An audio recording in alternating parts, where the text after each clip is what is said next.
El pasado 24 de abril se llevó a cabo un emotivo reconocimiento por los valiosos años de entrega a la carrera judicial a personas juzgadoras que prestaron sus servicios en el Circuito Judicial Federal en Zacatecas, quienes fueron forzados por la reforma judicial a optar por su retiro. Manifiesto con orgullo que mi ingreso al Poder Judicial fue mediante un riguroso procedimiento de selección realizado por el entonces Instituto de la Judicatura Federal,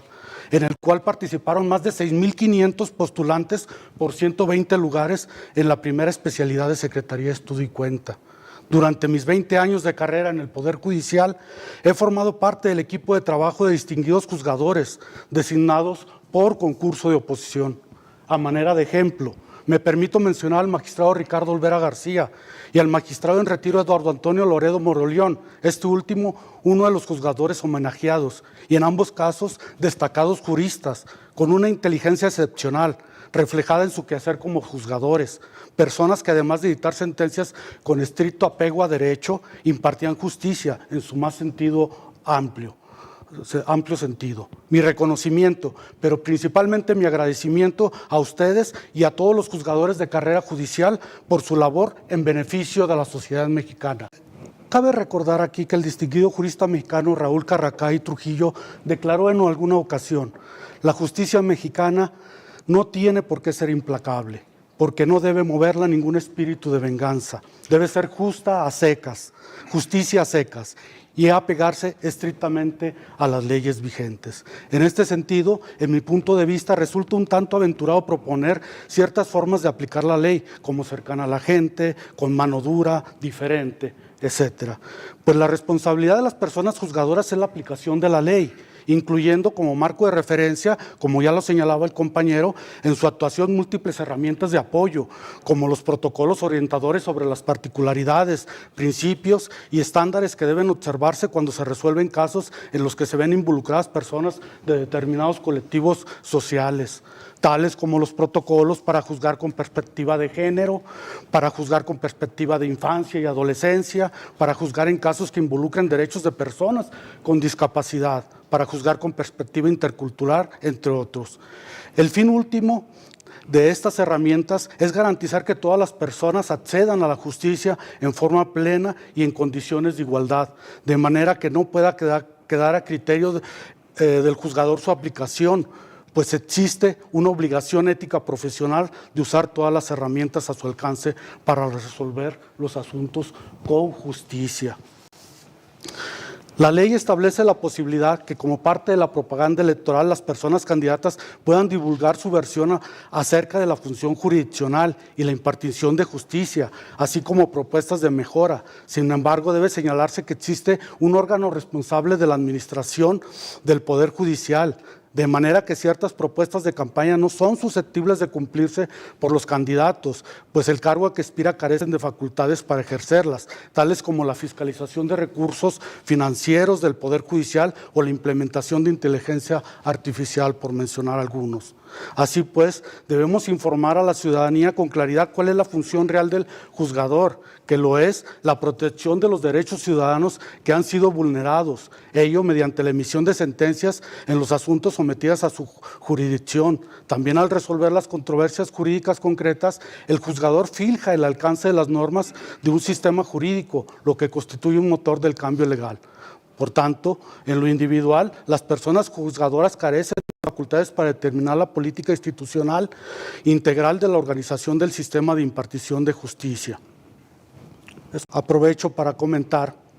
que el Poder Judicial no representa una oposición política para los otros poderes, sino un contrapeso, es decir, es un freno para los actos arbitrarios de estos. De manera que cuando se elimina la autonomía y la independencia del Poder Judicial en búsqueda de una alineación política con los otros poderes, ello conduce inevitablemente a un régimen autocrático en el que el abuso del poder es una característica inherente ante la falta de eficacia de los mecanismos institucionales de control y equilibrio. Decía el benemérito de las Américas, Benito Juárez: los funcionarios públicos no pueden gobernar a impulsos de la voluntad caprichosa, sino con sujeción a las leyes. Así, en las verdaderas democracias se garantizan las libertades de expresión, la libertad de prensa, la igualdad ante la ley. los ciudadanos tienen la seguridad de que sus derechos fundamentales serán respetados. La reforma judicial elimina mérito, trayectoria y vocación como requisitos esenciales para la designación de las personas juzgadoras, lo cual resulta grave, pues la labor jurisdiccional no puede cumplirse mediante ocurrencias matutinas. Exige estudio y dedicación, ya que están en juego en la mayoría de los casos bienes jurídicos fundamentales, tales como la libertad, la integridad de las personas, entre otros. Por ello, para cumplir de manera integral con los principios que la Constitución señala para la función judicial, que son la excelencia, la objetividad, la imparcialidad, profesionalismo e independencia, es indispensable estar a la altura profesional y ética que exige un cargo dentro del Poder Judicial. La excelencia debe convertirse en el perfil ideal de un buen juzgador, definida como el perfeccionamiento diario en el desarrollo de las virtudes judiciales, lo que es factible alcanzar mediante la carrera judicial. Así, la labor del juez adquiere un compromiso social vital, ya que las resoluciones emanadas de su quehacer cotidiano determinan el rumbo de vida de los justiciables. Su actuación, por tanto, debe obedecer al conocimiento de la técnica jurídica y esencialmente a un principio ético. El Tribunal de Disciplina tiene, entre otras, la responsabilidad de recibir denuncias en contra de trabajadores del Poder Judicial, ordenar su investigación y, en su caso, sancionar las conductas indebidas. También evaluar el desempeño de las personas juzgadoras y, de no resultar satisfactorio, puede incluso dar cuenta al inicio de un procedimiento de destitución. Para contar con un sistema disciplinario que permita frenar actos de corrupción y la ineficiencia de personas juzgadoras, es preciso que el procedimiento relativo se realice con estricto apego a la ley,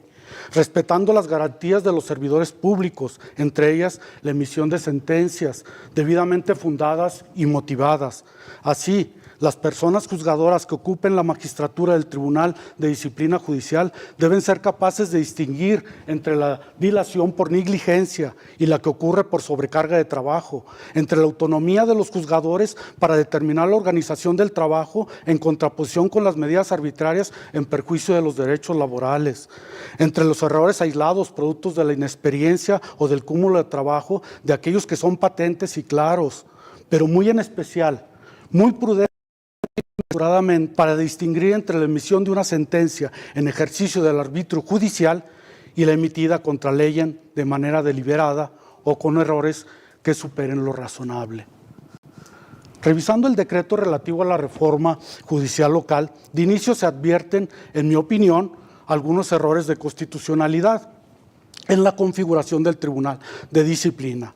pues este órgano, jerárquicamente hablando, no está por encima del Tribunal Superior de Justicia del Estado, por lo que es cuestionable la facultad otorgada para evaluar el desempeño de las magistradas y magistrados electos previstas en el artículo 90 bis de la Constitución local. Además, en relación a que no procede juicio ni recurso alguno contra las decisiones de dicho tribunal, debe decirse que las leyes locales no pueden determinar la procedencia o improcedencia del juicio de amparo,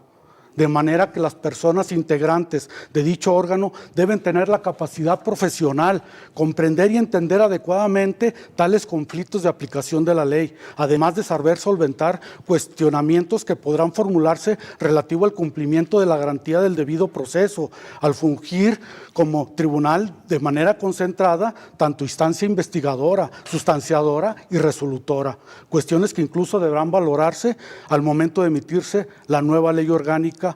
del Poder Judicial del Estado. Si bien votar es la forma de participación más elemental en las democracias y por lo tanto su fuente de legitimación, emitir un voto informado es un derecho fundamental de los gobernados, vital para el progreso democrático. Así, debe tomarse una decisión basada en información relevante y confiable. Esto implica entender los posibles resultados y consecuencias de cada opción disponible, considerando los riesgos y beneficios asociados a cada alternativa.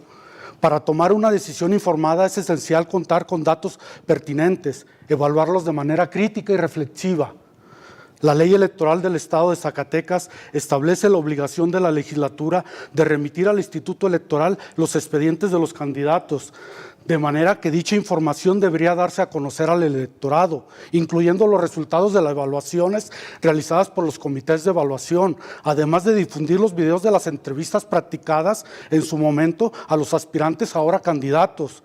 Ello a fin de brindar elementos más objetivos a los ciudadanos para que tomen su decisión. Y ahí podrán ver la espontaneidad si es que la hay.